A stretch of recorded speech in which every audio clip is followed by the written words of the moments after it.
vous êtes appelés à être en Christ.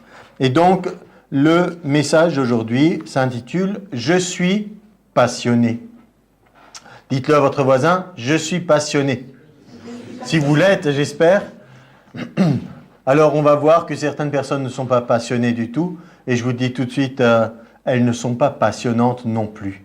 Les gens qui sont passionnés sont des gens qui sont intéressants. Ils peuvent vous parler d'un sujet, même si ça ne vous intéresse pas. Vous voyez qu'ils vivent ce sujet, ils le respirent, ils s'en nourrissent et c'est quelque chose vraiment de très intéressant. Même si c'est un sujet qui ne vous intéresse pas, si quelqu'un est passionné, il arrivera à éveiller votre attention. Et si nous pouvons être des gens passionnés, c'est parce que Dieu lui-même l'est d'abord. On ne peut être rien que Dieu ne soit pas ou qu'il n'ait pas créé. Vous êtes d'accord? On peut devenir l'inverse de ce que Dieu voudrait, en pervertissant, mais au départ, c'est lui qui a créé ça. Un enthousiasme pour la vie, se passionner pour quelque chose. D'ailleurs, on parle de la passion du Christ. La passion du Christ telle qu'on l'entend habituellement, c'est cette période qu'il a traversée en se préparant pour la croix et en allant finalement souffrir. Parce que dans le mot passion, il y a toujours une notion de souffrance. Ça veut dire que c'est une chose qu'on désire tellement que si on en est privé ou qu'on ne l'atteint pas, il y a quelque chose, un manque. C'est presque, ça peut vraiment devenir comme une drogue pratiquement, comme une obsession. Mais il y a des bons aspects dans la passion parce qu'il y a beaucoup aussi de mauvaises passions. Et on va peut-être juste les aborder un petit peu parce que nous, ce qui nous intéresse, c'est ce qui vient de Dieu. On ne va pas faire un exposé pendant 1 heure de tout ce qui se passe dans le monde et ce que le diable fait et puis de dire en 2 minutes que Dieu veut changer tout ça. Mais nous, ce qui nous intéresse, c'est de fixer nos regards sur Dieu et de ce qu'il va faire en nous. Donc, la première chose, c'est que Jésus est passionné. D'accord? Oui? Il est passionné? Alors, nous avons une belle illustration pour ça. Lorsque Dieu nous demande quelque chose, c'est que nous en sommes capables. Vous le savez ça? Il ne demande pas quelque chose qui soit impossible. Et il nous demandera toujours quelque chose qu'il a fait avant nous, qui est réalisable. Des fois, ce n'est pas réalisable sans son aide, mais c'est possible. Alors, vous savez qu'il y a une série de messages dans l'Apocalypse, au chapitre 3, en particulier. On va lire encore une fois ces versets. Si je dis encore une fois, ce n'est pas qu'on l'a déjà lu aujourd'hui, mais qu'on l'a très souvent entendu dernièrement. Chapitre 3, verset 15. « Je connais tes œuvres, je sais que tu n'es ni froid ni bouillant. Puisses-tu être froid ou bouillant? Ainsi, parce que tu es tiède et que tu n'es ni froid ni bouillant, je te vomirai de ma bouche. Parce que tu dis, je suis riche, je me suis enrichi, je n'ai besoin de rien. Et parce que tu ne sais pas que tu es malheureux, misérable, pauvre, aveugle et nu, je te conseille d'acheter de moi de l'or éprouvé par le feu, afin que tu deviennes riche, et des vêtements blancs, afin que tu sois vêtu, et que la honte de ta nudité ne paraisse pas. Et un collier pour oindre tes yeux, afin que tu vois. Moi, je reprends et je châtie tous ceux que j'aime. » Ça, c'est pas forcément des paroles qui nous sont très agréables, mais le plus important vient maintenant. Je reprends, je châtie ceux que j'aime. Il nous aime assez pour vouloir nous sortir de certaines situations. Et il se rend compte que un chrétien qui vit dans la tiédeur est un chrétien malheureux. Il est malheureux. Il ne peut plus profiter du monde comme autrefois, ne peut même plus jouir du péché, le pauvre, parce qu'il a maintenant quelque chose en lui qui lui gâche toute la joie. Mais en même temps, il n'est pas assez consacré à Dieu pour pouvoir vraiment bénéficier des bonnes choses qui sont dans le royaume de Dieu. Alors il vit entre les deux, assis entre 2 chaises, nous appelons ça. C'est très inconfortable et il est malheureux. Alors le Seigneur lui dit, je te reprends, ça veut dire je te parle dans ta vie, je te châtie, ça veut dire que j'apporte une forme de punition, dans le sens que pour que tu comprennes la leçon. C'est pas, il nous frappe dessus pour nous abattre. Il montre un châtiment, ça peut avoir plusieurs formes. Par exemple, je connaissais une personne, il a dit, moi je n'ai jamais frappé mes enfants pour les corriger.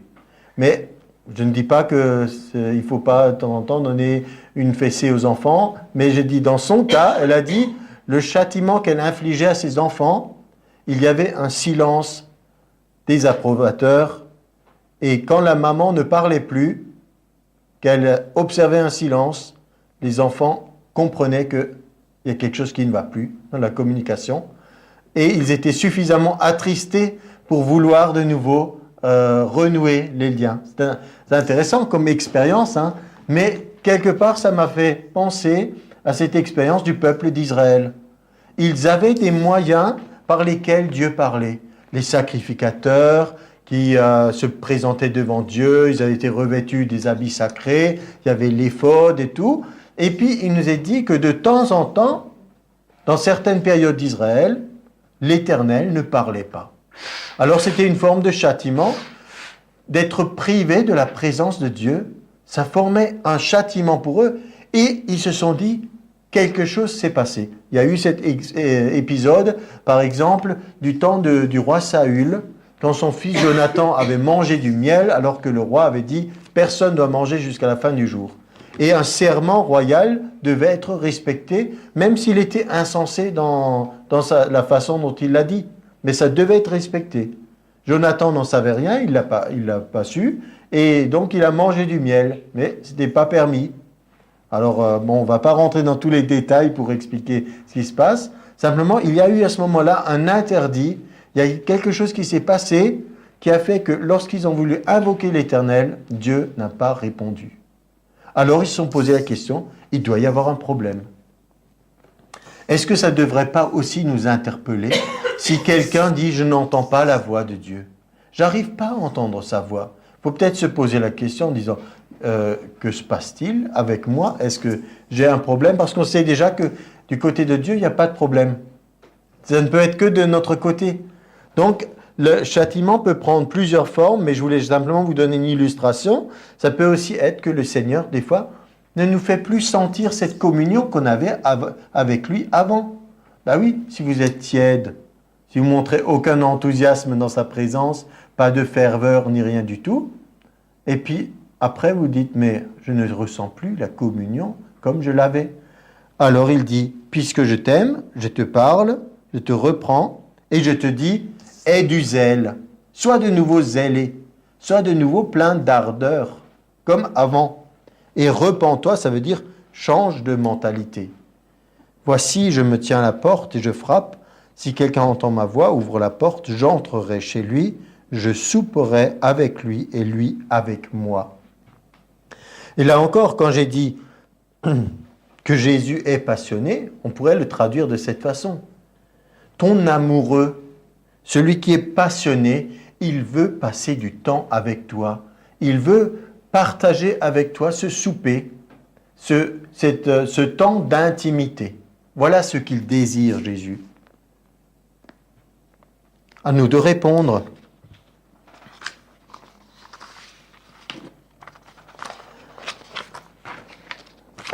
Dans l'Antiquité, les Grecs, ils avaient une façon de voir certaines choses. Il y avait la sagesse des Grecs qui était connue, il y avait une influence un peu dans tout le monde antique.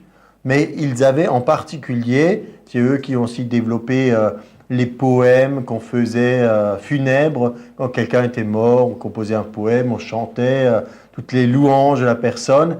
Et on se posait surtout des questions sur la façon dont il a vécu. Et la question principale, c'était, est-ce que c'était quelqu'un de passionné?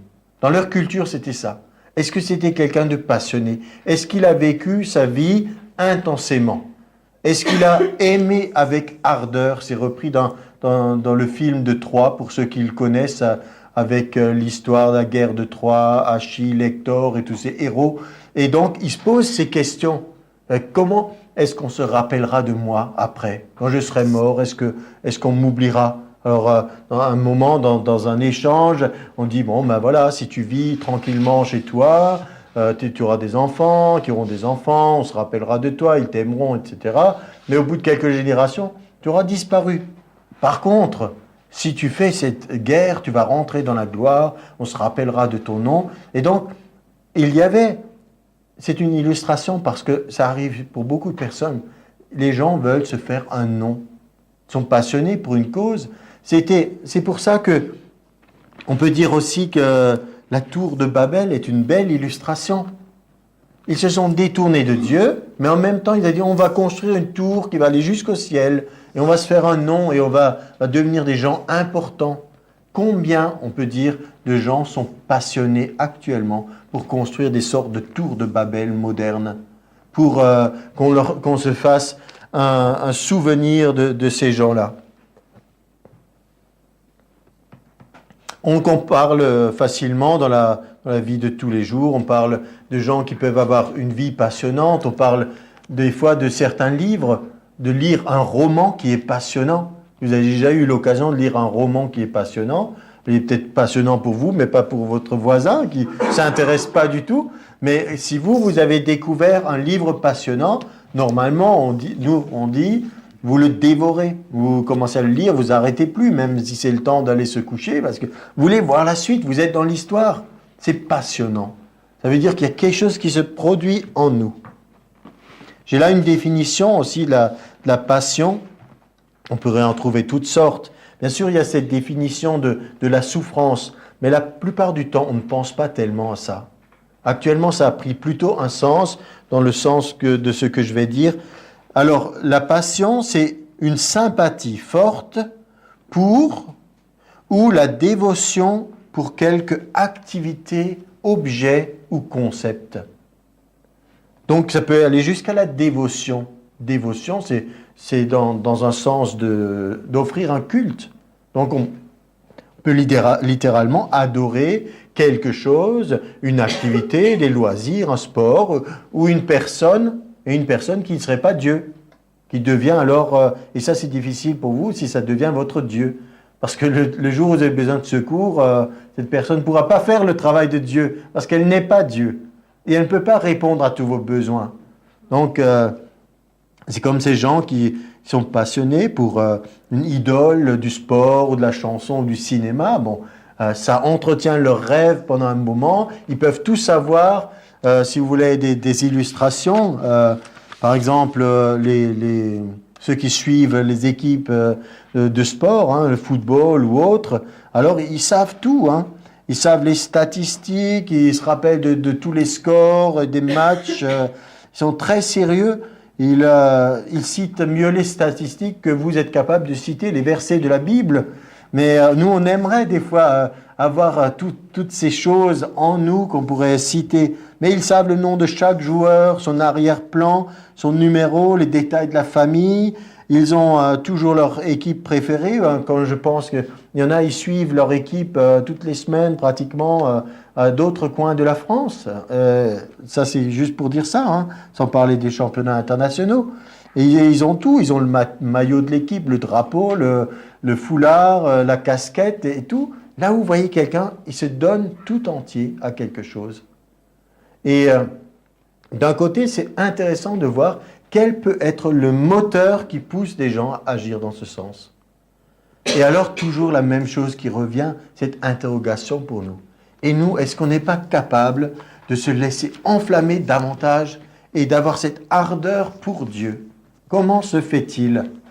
Ça se fait parce que il y a quelqu'un qui essaie de s'opposer à vous. Ça, c'est clair, sinon, ça serait, entre guillemets, beaucoup plus facile.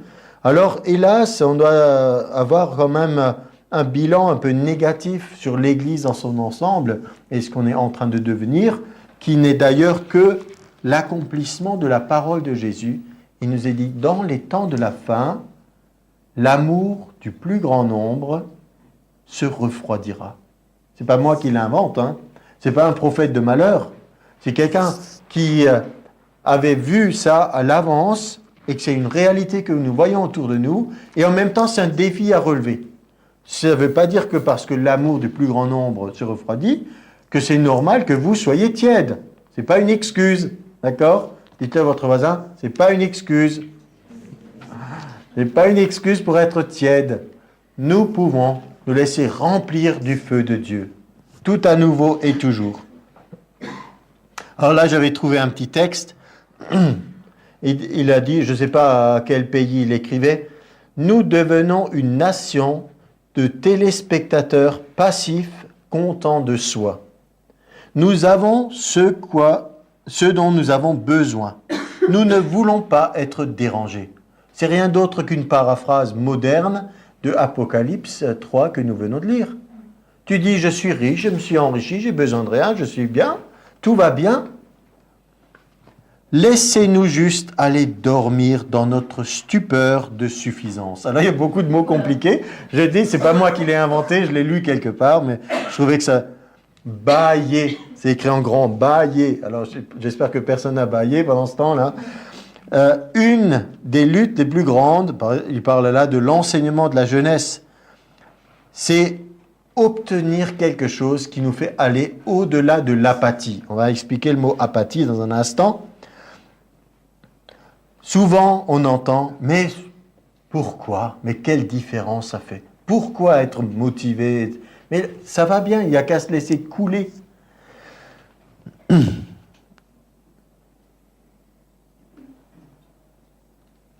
Notre génération, voilà ce que quelqu'un dit, ne mourra pas du péché, mais d'un manque de passion. Ça, vous pouvez le noter. Notre génération, moi je ne dis pas pour moi, ce n'est pas ma confession, hein, mais cette génération dans laquelle nous sommes, elle est en danger de mourir d'un manque de passion. Et la génération, dans la Bible, c'est souvent une génération, c'est une catégorie de personnes. Jésus disait, je dis à cette génération, etc. Nous sommes maintenant une génération de chrétiens que Dieu a destiné à vivre à ce moment de l'histoire que nous sommes. Pas un autre moment. Vous avez été choisis par Dieu. Il y a des milliers d'années, avant la fondation du monde, il a dit, un tel et un tel, je veux qu'ils soient à ce moment-là, juste avant mon retour, dans cette génération, faisant partie du corps de Christ, parce que j'ai une mission pour eux. Pour ça, il faudra qu'ils soient remplis de feu, parce que l'amour du plus grand nombre sera refroidi. Alors je leur donne maintenant des avertissements, et je leur donne aussi des conseils, parce qu'il est dit, je te conseille d'acheter de moi. Vous imaginez? Moi je trouve ça merveilleux de voir que Jésus parle par son esprit à l'Église. Il ne dit pas, moi le Maître, le Seigneur, j'ordonne maintenant que... Non, parce qu'il veut souper avec nous, dîner. Il ne veut pas vous crier dessus à 5 cm, là, tu vas maintenant... Parce qu'on ne fait pas ça quand on a quelqu'un qu'on aime. Je suis des fois étonné, mais je ne veux juger personne, hein. Mais quand on chante des chants d'adoration, il y a des gens qui chantent à tue-tête. Vous savez ce que c'est tue-tête? On chante aussi fort qu'on peut. Certains chants d'adoration méritent d'être chantés doucement, parce que vous êtes en train de parler à votre bien-aimé. Si vous avez quelqu'un, si vous êtes en couple, j'espère, enfin vous ne faites pas ça, ce serait un drôle de comportement, vous ne mettez pas à 5 cm et vous le criez dessus. Il dirait, mais qu'est-ce qui se passe, qu'est-ce qui t'arrive, ou alors quelqu'un qui a un problème de surdité. Mais donc, ce n'est pas comme ça que ça se passe. Et ici, Jésus dit, je te conseille d'acheter de moi. Et acheter, mais avec quoi on va payer? Avec quoi vous pouvez payer? La Bible dit, certaines choses, ça s'achète au prix de votre foi. La foi, c'est la confiance en Dieu. Et en réalité, ça vous coûtera toute votre vie. Et ça, on le sait. Il n'y a pas eu de tromperie dès le début. Il a fait les choses simples. Il a dit, moi, je vous donne tout, et vous me donnez tout. Et on partage le tout ensemble. Mais pas dans le sens qu'on divise. Dans le sens que chacun peut prendre part de ce qu'il a. Nous avons reçu la nature divine. Il avait pris notre nature de péché. Il est devenu la justice de Dieu pour que nous aussi, on puisse la devenir. Et justement, j'ai trouvé ce texte quand j'avais déjà lu dans Apocalypse, et il dit à nouveau, cette église de Laodicée, Dieu a juste voulu qu'ils aient été passionnés, d'une façon ou d'une autre, mais pas tièdes. L'avertissement personnel de Jésus pour ceux qui sont sans passion. Ils étaient contents d'eux. Ils ne comprenaient pas qu'ils étaient désespérément dans le besoin. Sans Jésus, on n'est rien. Sans l'Esprit de Dieu, on n'a rien. Sans l'onction, on ne peut rien faire dans l'Église. Dans certaines églises, je pense que le Saint-Esprit est présent dans toute église, sinon ce ne serait même pas une église. Mais dans certaines églises, si le Saint-Esprit se retirait totalement, 95% de l'église pourrait continuer à fonctionner comme elle a fonctionné toujours. Parce qu'il n'y a pas réellement l'action de Dieu dans ces choses. Le programme, il est là, il tournera. Certains messages sont préparés 1 ou 2 ans à l'avance. Tout est écrit déjà. Alors, on peut avoir foi en Dieu que ça va être juste bon dans 6 mois.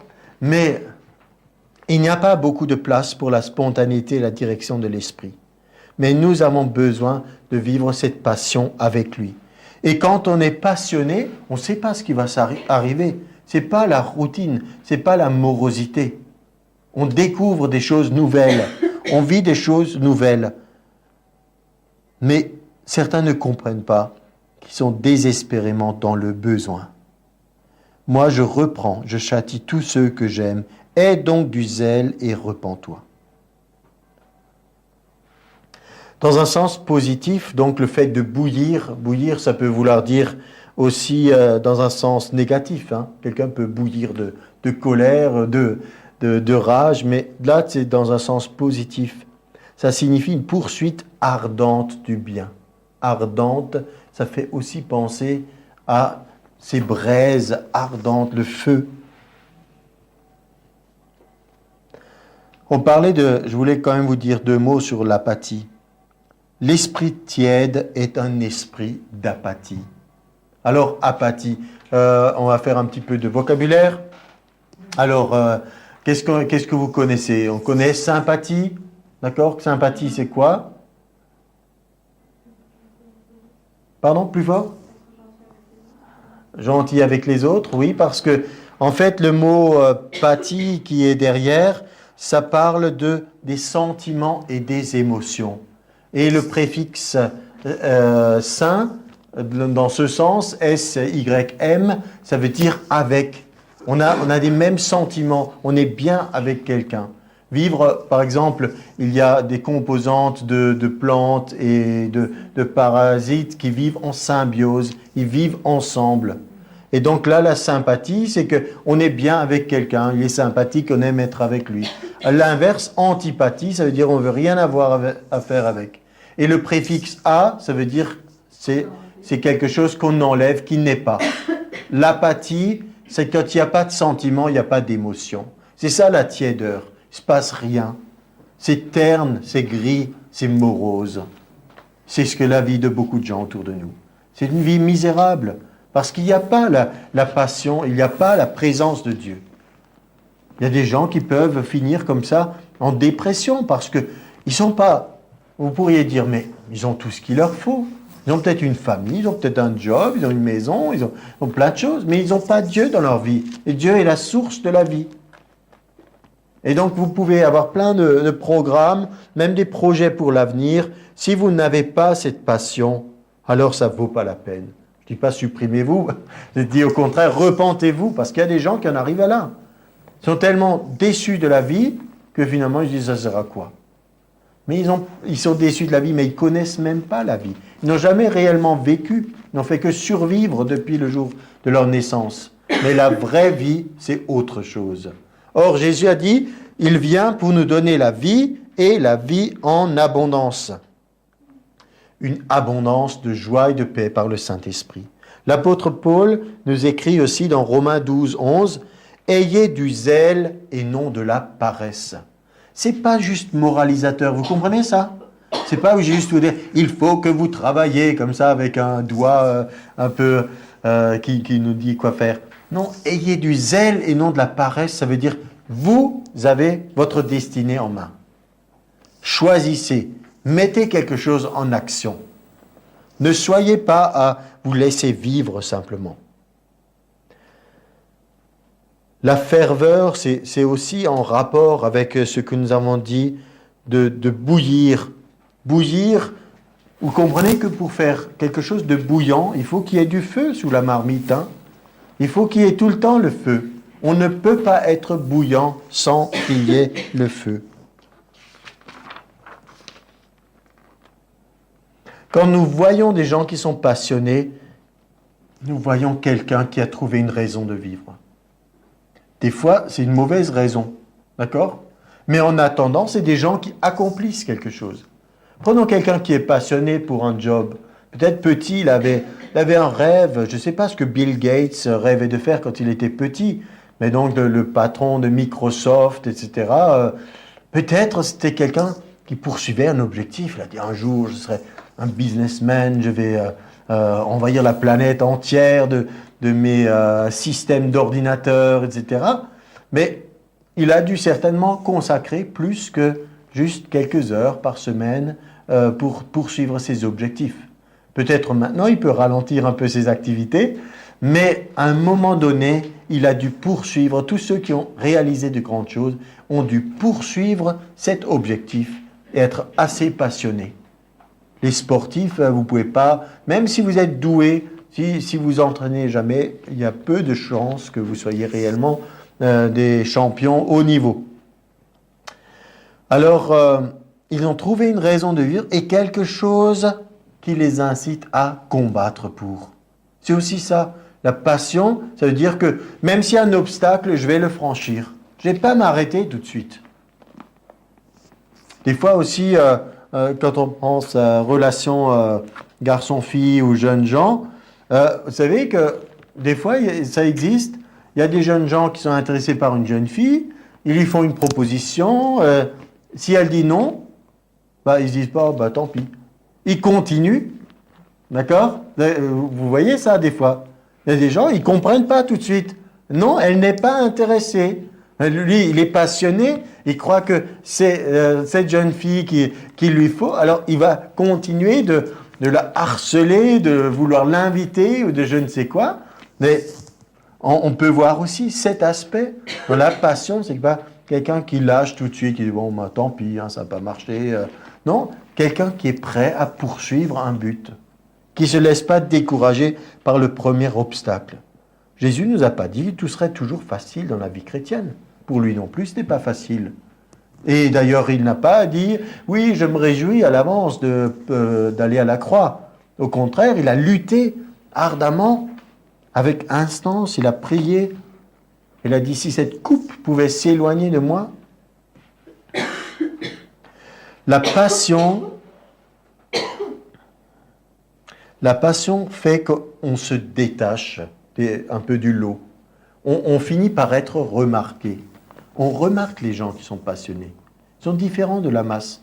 Parce qu'il n'y en a pas tant que ça, finalement. Beaucoup sont dans la moyenne. La tiédeur, c'est un peu la moyenne. Et puis, il y en a quelques-uns qui se détachent. Et la passion, elle défie la personne qui est tiède. Ça la dérange.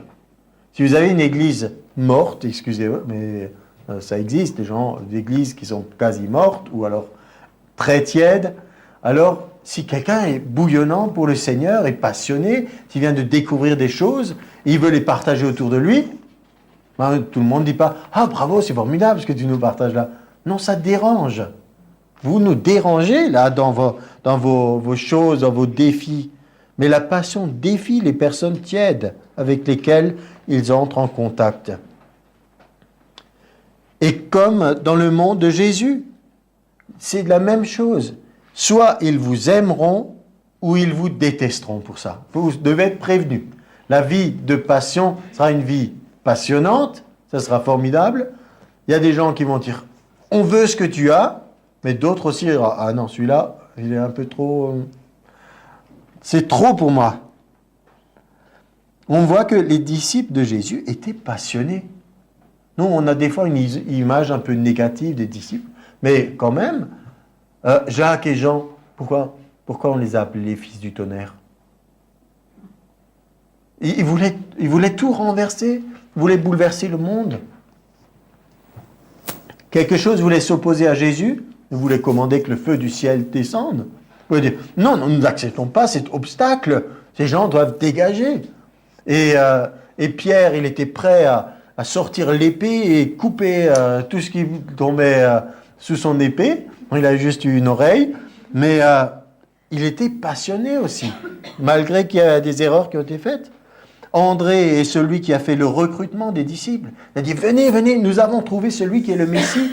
C'était des gens qui ils y allaient. Jésus a prié avant de les choisir. Il n'a pas dit, excusez-moi de l'expression, avoir une équipe de bras cassés, je pourrais compter sur aucun d'eux. Non, il les a observés, il les a vus quand même. Il les a vus avec leurs faiblesses et leurs défauts. Mais il a vu aussi des choses qu'il pouvait utiliser. Judas a été choisi non pas parce qu'il était destiné à aller à la perdition, mais c'était quelqu'un qui faisait partie un peu des révolutionnaires. Il voulait changer le monde. Bon, à sa façon, il y a des choses qu'il n'a pas comprises, et puis il a mal tourné. Mais au départ, c'était aussi quelqu'un, il en voulait pour une cause qu'il croyait juste. Tous ces gens étaient passionnés. Et on voit que quand le feu du Saint-Esprit est descendu sur eux à la Pentecôte, à un moment, ils avaient un moment de timidité et de peur, ils étaient réfugiés, ils ne savaient pas ce qui allait se passer. Mais quand le feu de Dieu est descendu sur eux, ils sont de nouveau sortis dans les rues et ils étaient passionnés pour partager ce qu'ils avaient reçu. Donc il y a des raisons pour lesquelles certains manquent de passion. Des fois, on peut être un peu morne par rapport à ce que Dieu fait pour nous. On ne sait plus s'étonner, on ne sait plus s'émerveiller. On trouve que tout est normal. Vous savez que dans un monde où maintenant il y a tant de centaines de millions de gens qui n'ont même pas d'eau potable tous les jours, même si vous êtes à table et que vous avez un verre d'eau que vous pouvez consommer, vous pouvez encore être reconnaissant à Dieu. Moi, je crois que c'est une clé, toujours garder un cœur reconnaissant et voir Dieu dans les choses qu'il fait, mais pas permettre à nos cœurs de devenir endurcis par rapport à toute cette exposition d'amour et toute cette bienveillance de Dieu quotidienne. Ne vous laissez pas ni endurcir, ni engourdir. Des fois aussi, il y a tellement d'occupations dans notre esprit, on a notre cœur qui est comme engourdi. Notre raison du manque de passion, c'est aussi, des fois, on ne voit pas le but de Dieu pour notre vie. Mais vous savez, ce n'est pas parce qu'on ne voit pas le chemin jusqu'au bout qu'il n'y a pas de but. Vous pouvez déjà avoir une direction. Le psaume 119 dit la parole de Dieu, c'est comme une lampe à mes pieds qui éclaire le sentier. Mais il n'est pas dit que cette lampe, elle brille comme le soleil en plein jour. Des fois, c'est un peu, on marche comme dans l'obscurité, mais qu'est-ce que vous avez besoin? Juste que vos pas soient éclairés. Vous prenez cette direction que Dieu montre, et une fois que vous serez arrivé jusqu'à l'endroit où c'était éclairé, vous vous rendrez compte que la lumière va maintenant un peu plus loin. Il y a des gens qui disent, moi je ne bouge pas, tant que je n'ai pas vu le plan de Dieu, depuis le début jusqu'à la fin, et que j'ai déjà... Non, c'est pas comme ça que ça se passe. Déjà, il y a une chose qui arrive fréquemment, c'est que si Dieu vous montrait tout le plan, vous ne pourriez peut-être même pas le supporter. L'apôtre Paul, il a dit, je lui ai montré les choses qu'il doit souffrir, mais il ne lui a pas montré tout son plan. Le premier soir, tout de suite, il a dit, voilà ce qui va t'arriver, et comment tu seras livré à Jérusalem, et tu seras lapidé, et tu vas mourir, et puis ici et là, tu seras jeté en prison. Non, mais qui pourrait supporter ça? L'apôtre Paul a dit, il a reçu cette parole de Dieu, ma grâce te suffit, car ma puissance s'accomplit dans la faiblesse. Ne t'occupe pas de tes faiblesses, marche pas à pas et compte sur la puissance de Dieu pour te renouveler. Nous n'avons pas un tout petit but minuscule. Dieu a un but grand. C'est pas pour maintenant que vous soyez enflé d'orgueil, dis moi je suis comme quelqu'un d'important. Vous êtes important, c'est vrai, aux yeux de Dieu. Vous êtes unique, exactement comme tous les autres.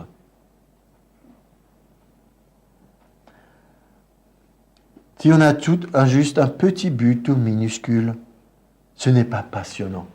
Il faut que l'objectif qu'on a soit un peu au-delà de ce qu'on peut concevoir. Il faut toujours augmenter. Si quelqu'un veut devenir champion du monde en saut en hauteur, il ne peut pas sauter 50 cm et se dire oh, « je suis quand même fort ». Tôt ou tard, il faut qu'il élève la barre un tout petit peu. Hein. Et il faudra qu'il essaye de sauter un petit peu plus haut que ce qu'il est capable. Sinon, il ne fera jamais de progrès. Donc, il ne faut pas simplement se contenter. Mais quelle différence quand on rejette les tendances naturelles de l'homme et qu'on commence à marcher dans l'esprit. Et il dit, marchez selon l'esprit et vous n'accomplirez pas les désirs de la chair. Vous pouvez trouver avec moi dans Galates, au chapitre 5, cette parole. Et là, il y a quelque chose d'intéressant pour nous, parce qu'on nous parle de la marche de l'esprit au verset 16, mais au verset 24, il nous est dit, ceux qui sont à Jésus-Christ ont crucifié la chair avec ses passions et ses désirs. Si nous vivons par l'esprit, marchons aussi selon l'esprit. Donc moi, je dis la chose suivante, quand on est vraiment à Jésus-Christ, c'est une chose de dire, j'ai accepté Jésus comme mon sauveur, d'avoir compris qu'on a besoin de lui, qu'il a porté nos péchés, mais être à lui, ça demande qu'à un moment donné, les passions et les désirs que nous avions, ils ont tous été passés au crible. On peut dire qu'on a fait le tri, on a regardé qu'est-ce qui est acceptable, qu'est-ce qui n'est pas acceptable. Il y a des passions, des désirs qu'on dit, ça c'est des mauvais passions et désirs, il faut les dégager, il faut s'en repentir, ne plus jamais s'en occuper. Et il y en a d'autres que nous pouvons conserver et entretenir, mais seulement dans la mesure où ils sont maintenant soumis à notre objectif principal. Mais moi, je ne crois pas qu'il faut qu'on ait plus aucun, comme si on avait subi un lavage de cerveau, notre personnalité est détruite, on n'est plus rien du tout maintenant. On a même plus de cerveau maintenant. On a besoin de penser. On demande quelle est la pensée unique là qui vient de Dieu. Dieu nous donne des conseils et des pensées qui viennent de lui, mais on est appelé à travailler avec lui. Et vous serez toujours vous-même. Et il y a des choses que vous aimez, peut-être que moi je n'aime pas. Et nous pouvons être chrétiens tous les deux. Vous vous rendez compte? Mais c'est la réalité. Et ça ne veut pas dire que cette chose est mauvaise. Elle est mauvaise pour tout le monde. Non, il y a des choses simplement parce que c'est des goûts. Hein? Il y a les goûts et les couleurs, on parle de ça aussi. Sinon, on devrait avoir, tous les chrétiens, les mêmes maisons, avec la même peinture, avec les mêmes meubles, avec les mêmes voitures, avec les mêmes habits, tous. Et non, il faut un peu réfléchir et dire non, il y a des choses qui nous sont personnelles et qui n'ont absolument aucune influence sur notre marche avec Dieu, sur notre passion pour Jésus. C'est simplement des choses que moi j'aime. Mais si cette chose que j'aime prend le dessus, si je ne pense que ça, jour et nuit, et que c'est ça mon objectif, alors là, je deviendrai tiède spirituellement. Ça, c'est clair. D'abord, je deviendrai tiède, et au bout d'un moment, on peut se demander, mais ça sert à quoi tout ça, finalement? Et alors, on est tombé dans le panneau du diable, parce que cette passion qu'on aura poursuivie, quelle qu'elle soit, passion, désir, rêve, un jour ou l'autre, il y aura la déception. Il y aura la déception parce que si ce n'est pas conduit en Dieu, ça ne peut pas bien finir. Alors si votre empressement et désir du feu, de la passion de Dieu, ils vont être proportionnés avec la façon dont Dieu vous emploie. Comprenez aussi qu'il y a des choses qu'on confie à des grands-enfants qu'on ne confie pas à des petits-enfants. L'apôtre Jean écrivait, il disait « Petits-enfants, je vous ai écrit parce que vos péchés sont pardonnés. » C'est tout ce qu'ils ont besoin de savoir, les petits-enfants. Et ils sont heureux. Les péchés sont pardonnés. Ils appartiennent à Dieu. Mais ils ne font rien d'autre. S'ils restent comme ça, vous allez dans ces églises, s'il n'y a que des petits-enfants, vous allez entendre, les seules prières que vous allez entendre, c'est celle-là. Merci Seigneur, on fait partie de la famille de Dieu, nos péchés sont pardonnés. Et ils sont contents comme ça. Mais les jeunes gens, il nous a dit, je vous écris parce que la parole de Dieu demeure en vous, vous êtes forts et vous avez vaincu le malin. Et là, ça prend déjà une autre dimension. Il y a une croissance là-dedans. Et ensuite, il est dit, Père, je vous écris parce que vous avez connu celui qui est dès le début. Vous êtes appelés à devenir des pères et des mères dans la famille de Dieu. Des personnes qui comprennent maintenant ce que c'est, qui arrivent à une maturité aussi dans l'amour. Vous savez que l'amour n'est pas parfait chez les enfants. C'est mélangé, c'est plein de bonnes intentions, de sentiments, mais c'est mélangé au niveau de leurs émotions. Ils ont besoin qu'on les éduque, qu'on leur apprenne aussi à trier, qu'on leur apprenne qu'on ne peut pas toujours faire toutes tes volontés, on ne peut pas suivre tous tes caprices. Vous avez besoin d'apprendre. Et l'amour, peu à peu, doit devenir mûr, parfait.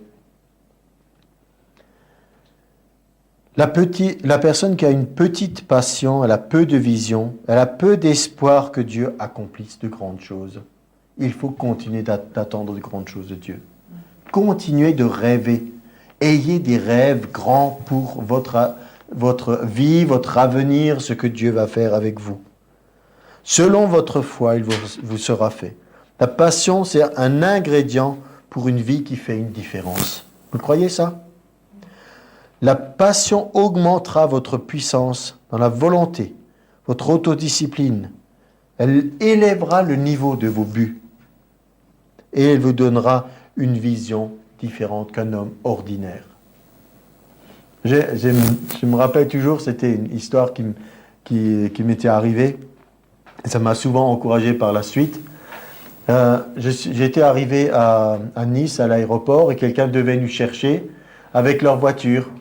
Et puis, donc, elle voulait m'asseoir derrière. Et puis, elle dit, je vais avancer le siège pour que vous ayez plus de place pour vos jambes. Je dis, j'ai pas besoin de tellement de place. Je suis un Français moyen.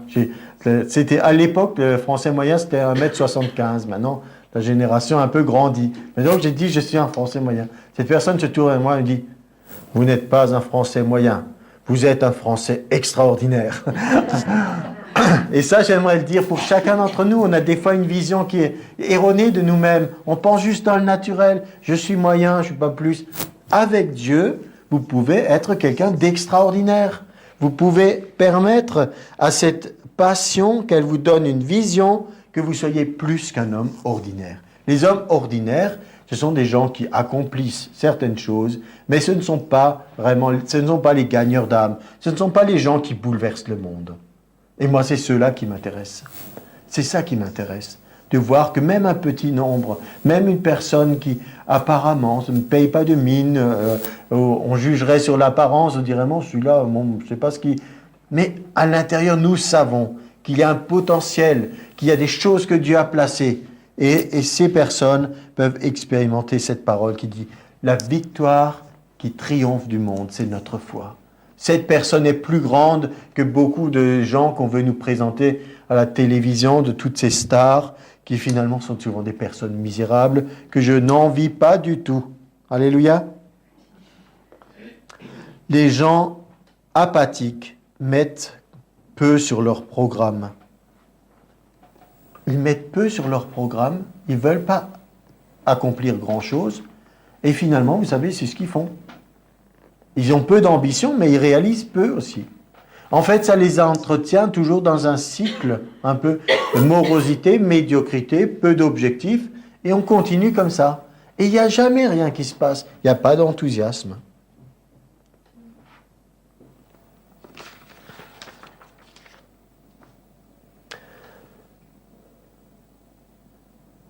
Je veux terminer,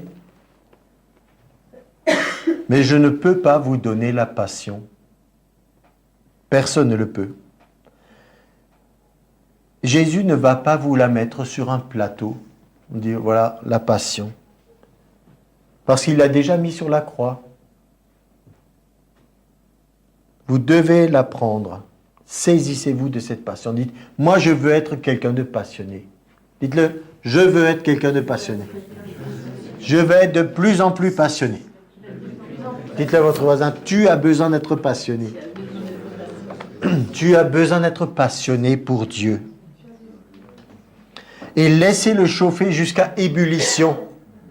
Pas juste le dire un petit peu et vous sentez un petit frémissement. Non, si vous voulez faire une bonne tisane, infusion ou un thé, vous ne pouvez pas le faire avec de l'eau tiède. Vous avez déjà remarqué? C'est pas bon. C'est pas bon. Il faut que ça arrive à ébullition. Et donc, des fois, on touche un tout petit peu et on croit que c'est tout. Non, ce n'est pas tout tant que vous n'avez pas été jusqu'au bout. Il faut que vous alliez jusqu'au bout, que vous expérimentiez ce feu de Dieu. Ne vous arrêtez pas avant. Dites pas, oh, je me suis un petit peu réchauffé. C'est pas de ça que nous parlons. Sinon, vous avez encore raté le but. Vous allez très vite de nouveau tiédir. Vous dire, oh, mais j'avais essayé ce truc. Vous n'avez même pas essayé, vous n'êtes pas allé jusqu'au bout. Vous l'avez juste un peu touché du doigt. Mais du doigt. Ce qui brûle à l'intérieur, si vous le laissez arriver à ébullition, ça se manifestera dans l'extérieur de votre quotidien. Ça va se voir. Les gens diront, qu'est-ce qui t'est arrivé? Il faut qu'on entende cette phrase plus souvent, cette question. Qu'est-ce qui t'est arrivé? Comme tu as changé? Ce n'est pas un compliment pour les chrétiens. On dit, oh, tu es toujours le même, tu ne changes pas. Ce n'est pas un compliment. Il y a des personnes qui attendent ça. Ah, moi, j'ai toujours l'air jeune et tout. Mais ce n'est pas ça qui est important. Les gens doivent dire, mais qu'est-ce qui se passe avec toi? Tu es transformé, tu es changé, on ne te reconnaît plus. C'est ça qu'on veut. Cette chose va se manifester dans un amour intense pour Dieu, et même ça va vous empêcher de pécher. Vous ne serez pas en train de tout le temps vous demander, il ne faut pas que je regarde ci, il ne faut pas que je fasse ça, il ne faut pas que je pense ceci, il ne faut pas que je dise cela. Vous serez tellement rempli de Dieu, vous dire, ah mais, j'ai même plus de problème avec tout ça. Moi je dis, c'est ça la vraie solution à beaucoup de tourments intérieurs que auront certains. Ça ne veut pas dire que vous n'allez jamais faire d'erreur, mais la question, elle est claire. Votre passion fera la décision. C'est déjà un pas vers des bons choix, être passionné pour Dieu. La passion, elle aboutit à une obligation radicale. C'est quelque chose de radical. Les gens qui sont passionnés, ils vivent des choses radicales. C'est ça qui choque un peu des fois, mais c'est beaucoup mieux. La passion, elle est, je disais, je ne peux pas vous la donner, mais elle est quand même contagieuse un petit peu, hein, quand même. Quand vous voyez des gens passionnés, vous avez peut-être envie de les suivre. 2 Corinthiens 9, 2, il dit « Je connais en effet votre bonne volonté, dont je me glorifie pour vous auprès des Macédoniens, en déclarant que l'Achaïe est prête depuis l'année dernière, et ce zèle de votre part a stimulé le plus grand nombre. » Vous entendez?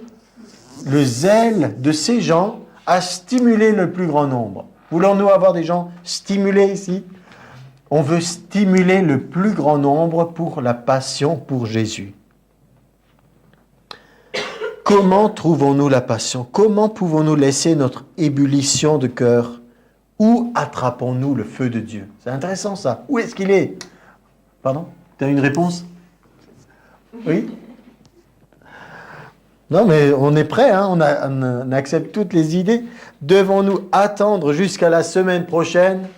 Non, c'est pas comme un épisode, là, je vous laisse sur le suspense de la fin, et dire, bon, la semaine prochaine, on le saura, maintenant on a compris qu'il faut être passionné. Non, ou la prochaine réunion, il n'a pas besoin d'attendre pour commencer passionnément à répondre à son amour pour vous. Priez pour un empressement de devenir une personne plus ardente à cause de sa passion pour vous. Priez maintenant même, c'est tout de suite. Et c'est chaque fois que vous y pensez, en fait, c'est ça que vous devriez faire. Chaque fois que vous y pensez.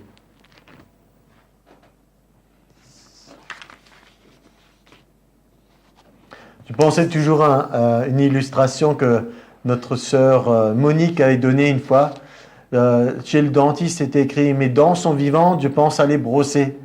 Et donc, on avait transformé ça en disant « Mon Dieu est vivant, je pense à le louer ». Et ça doit être d'une manière permanente comme ça. Et notre Dieu est vivant.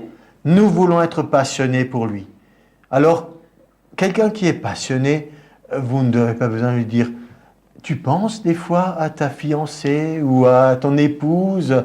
et puis il se dit « Ah bah oui, ça fait longtemps que je n'ai pas pensé à elle ou à il. » Non, vous n'avez pas besoin. Vous avez plutôt besoin de vous concentrer sur votre travail parce que vous êtes ailleurs en pensée. Et donc, ça doit être la même chose. Demandez ce feu de Dieu en vous. C'est possible. Jésus nous a dit comment ça se passe. Il faut aller auprès de lui et acheter. Le prix, c'est la foi. Ayez cette confiance en Dieu. Si vous le demandez maintenant, il va vous le donner. Et nous, on va stimuler notre zèle mutuel. Et on va se dire, plus rien ne sera accepté ici que des gens passionnés. On va faire des contrôles à l'entrée et seulement des gens passionnés pourront rentrer en disant, d'abord, tu te laisses me remplir de Dieu et puis tu rentres quand tu seras passionné. mais pour que nous puissions entretenir aussi cette flamme de Dieu ensemble.